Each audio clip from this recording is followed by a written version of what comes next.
ওয়ালাইকুম আসসালাম ওয়া রাহমাতুল্লাহি ওয়া বারাকাতুহু। প্রশ্ন নম্বর 10, শোয়ার সুন্নত সমূহ। শোয়ার সুন্নত সমূহ 11টি। নাম্বার 1, ঈশার পর তাড়াতাড়ি শুয়ে পড়ার চেষ্টা করা, দুনিয়াবি কথাবার্তা না বলা। নাম্বার 2, শোয়ার পূর্বে কাপড় পরিবর্তন করা। নাম্বার 3, উযু করে ঘুমানো। নাম্বার 4, 3 বার বিছানা ছেড়ে শোয়া। নাম্বার 5, উভয় চোখে 3 বার সুরমা লাগানো।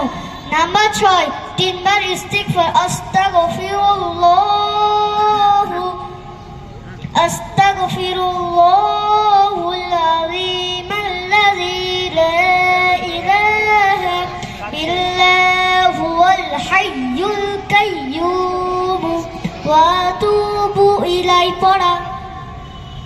নাম্বার 7, তাসবিহ প্রথমে সুবহানাল্লাহ 33 বার, আলহামদুলিল্লাহ 33 বার, আল্লাহু আকবার 34 বার পড়া। নাম্বার 8, সূরা ইখলাস, সূরা ফালাক এবং সূরা নাস পড়া। নাম্বার 9, ডান পাশ ফিরে কেবলামুখী শুয়ে হাত চোয়ালে নিচে রাখা।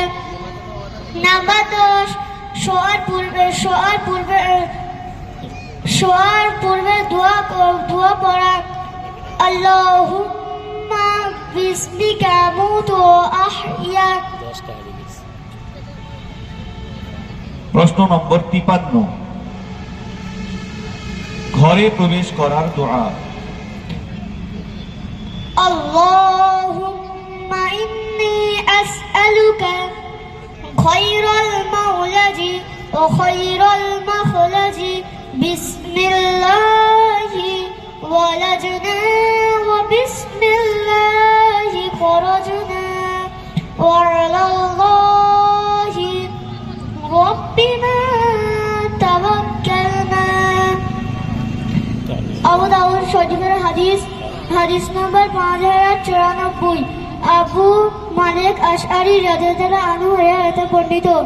অর্থ, হে আল্লাহ, আমি আপনার নিকট ভেতরে প্রবেশ করিলাম, বাইরে বের হওয়ার মঙ্গল কামনা করছি।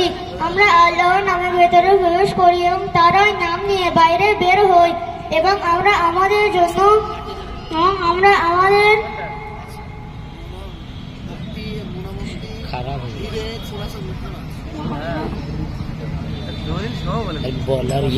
আসসালামু আলাইকুম ওয়া রাহমাতুল্লাহ।